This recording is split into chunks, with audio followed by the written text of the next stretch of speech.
antes que nada, es un honor tenerlo aquí. La verdad es que es un verdadero gusto tener a un maestro como usted en el mundo del cómic.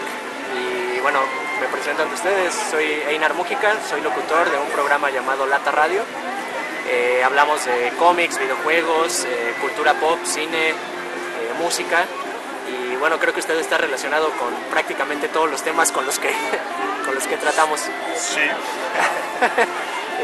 Bueno, quisiera empezar preguntando, pues usted estudió arquitectura, pintura, escultura, y no tuvo un acercamiento, digamos, temprano al mundo del cómic, Sí. como es común en el mundo del cómic.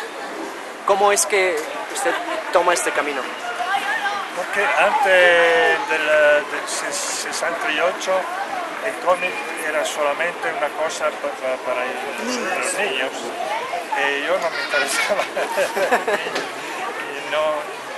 Y mi mamá era una maestra elemental, una maestra. De primaria. En mi casa era quasi prohibido el cómic, Okay. porque a la época se consideraba el cómic como una cosa que empezaba de leer, que impedía, ¿no? Que no les, o sea, que evitaba que los muchachos o los niños se acostumbraran a la lectura. Era una cosa deseducativa, que no buena por los niños. Entonces en casa mía no había cómic. Yo he descubierto el cómic prácticamente cuando he empezado a jugarme. He descubierto el cómic en casa de este escultor, que tenía una esposa francesa. Entonces había toda la edición de la novedad editorial de París. Y la he descubierto Barbarella. Ah, Barbarella. Por mí Barbarella es como la fulguración de San Paulo sobre la vía de Damasco.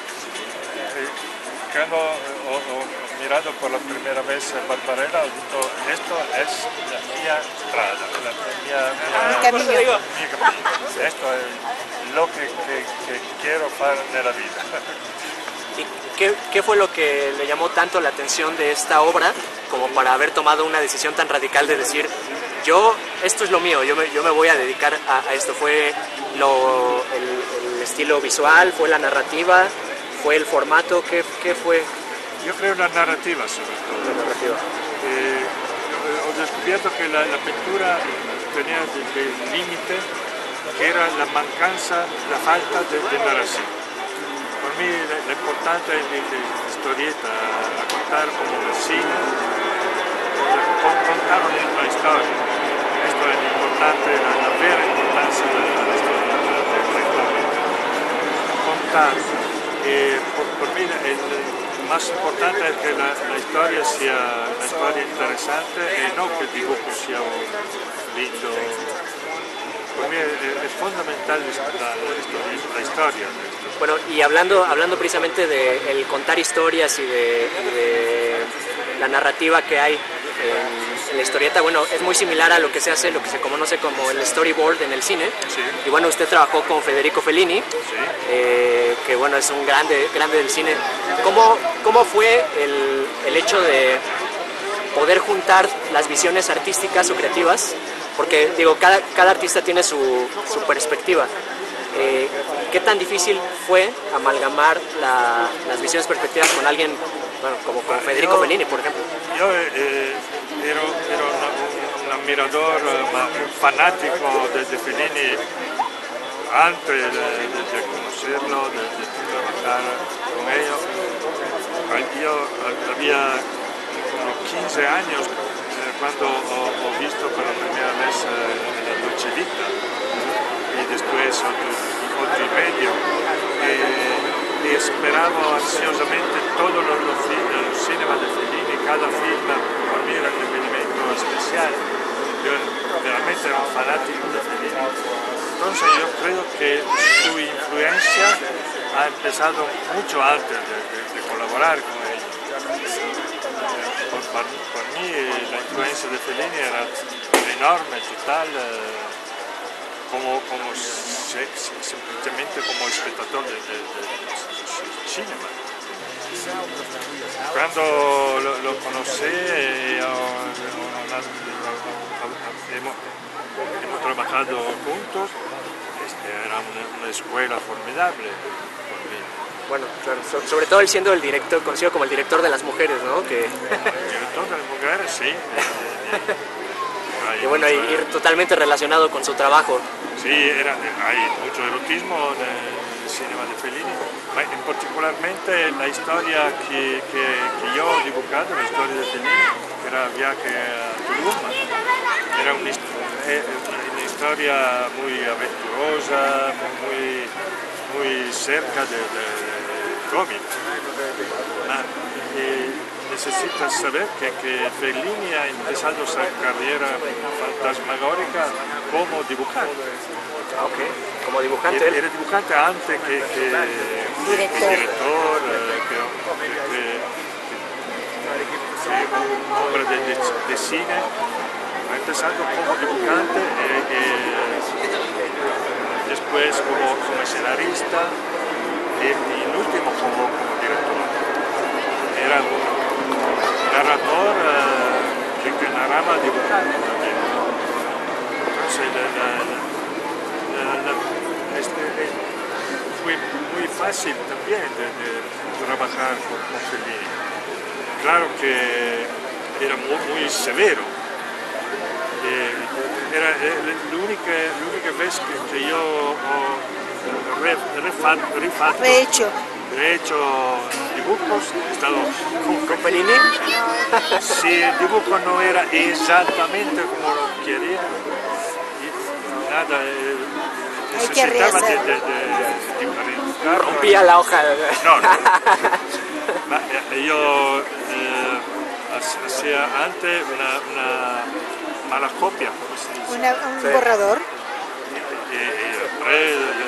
Después se discutía, me explicaba dónde cambiar, por qué cambiar. No era solamente cambia esto, pero me explicaba también por qué era necesario de cambiar. Por eso que es una escuela formidable. Bien, y bueno, ya hablando concretamente de su trabajo, usted creció en los revolucionarios 60s, ¿no? Donde hubo un cambio social muy drástico, un cambio de mentalidad, de muchas cosas. Y bueno, el sexo siempre ha fungido como un tema contestatario, un tema transgresor, un tema muchas veces revolucionario en muchos aspectos, en el arte, en la sociedad. ¿Qué tanto influyó esto directamente en su trabajo como tal? Exactamente. A la época el sexo, el erotismo, había también un elemento eversivo, contestatario, porque para vosotros jóvenes es difícil de imaginar cómo era antes del 68 la vida. Era veramente muy diferente, era más cerca de los talibanos que lo que vivimos actualmente. Sí. Entonces, también la historieta, el cine, la literatura, también la ropa, ha cambiado mucho la mentalidad, la cultura de la sociedad. Y es este aspecto contestatario, este aspecto revolucionario. Bueno, no se diga, digo, los 60 se vivió algo musicalmente.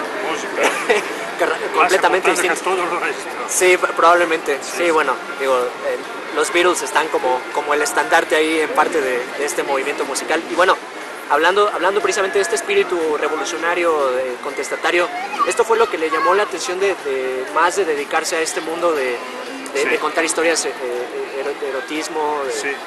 Sí, como pintor no veía la manera de participar en esa evolución. Había una manera que era la gráfica sobre todo francesa, del Maggio francese, la gráfica del cartel, sí. Que era muy cerca a la historieta. era una gráfica directamente ispirata alla historietta. E allora ho visto la possibilità nella historieta de participar a este movimiento. Y bueno, hablando precisamente del inicio de su obra también, no todo Milo Manara es erotismo, es decir, se le considera, bueno, pues uno de los grandes maestros en este aspecto, pero también tiene otras obras, sobre todo, por ejemplo, su obra que se publicó en el Corriere del Ragazzi, que muchas de estas historias iban enfocadas hacia niños. De hecho, por ahí vi algunas historietas donde era un jurado y se ponía en juicio a grandes personajes de la historia, y la gente participaba diciendo si eran culpables, si eran inocentes, si absolvían, ¿no?, a personajes, no sé, Cleopatra o personajes históricos. Atila, que por cierto creo que lo absolvieron a la gente. No, entonces no era tan malo, Atila. No, había personajes muy controversos, Oppenheimer, el inventor de la bomba atómica, sí, o Nobel, el inventor de la dinamita. Sí, que por cierto lo declararon culpable a Nobel, curiosamente, ¿no?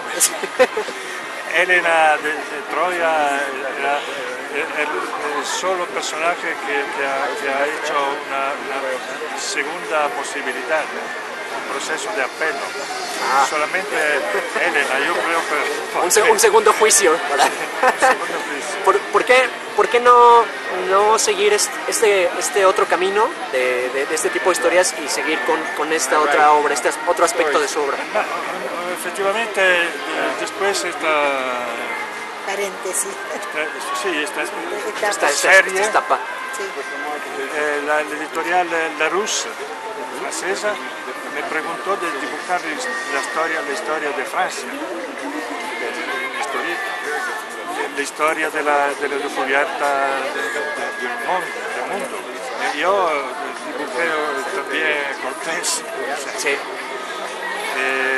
La historia de la invención. He trabajado muchísimo sobre el argumento histórico.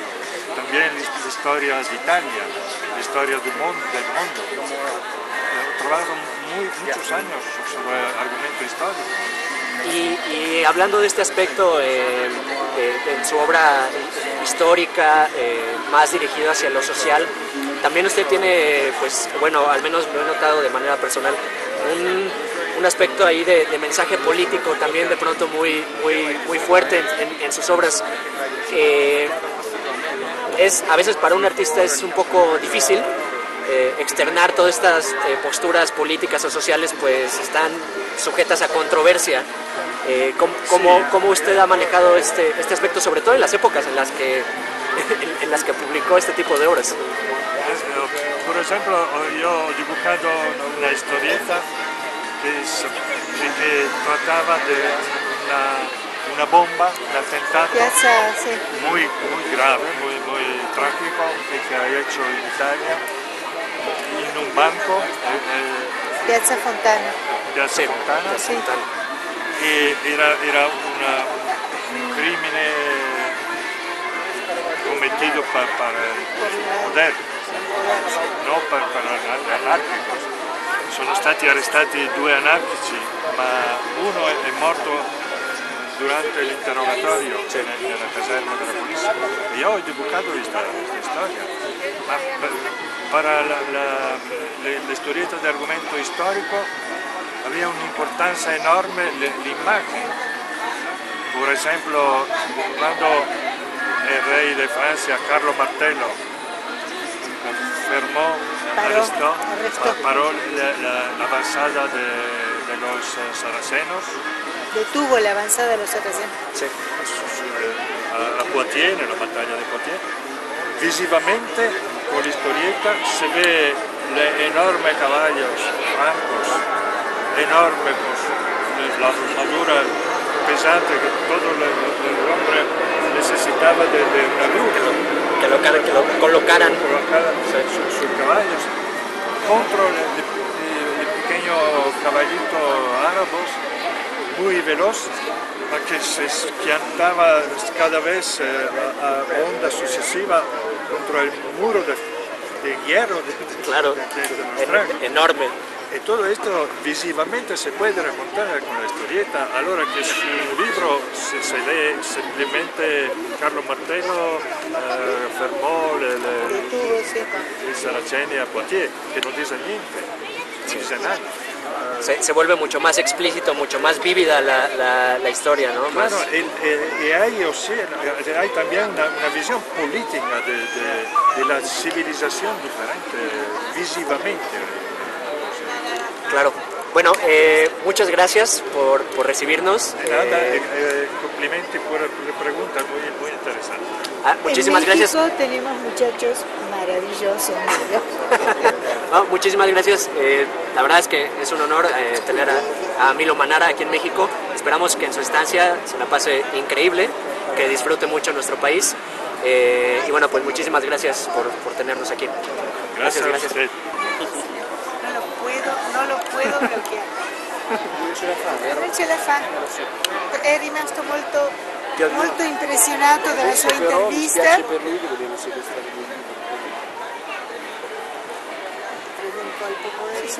Ya, yo solo pedí autógrafo, pero muchísimas gracias. No es culpa de él, es culpa de Milo. Bisogna darle un colpo in testa. Me encantó la entrevista. Me encantó. Te felicito.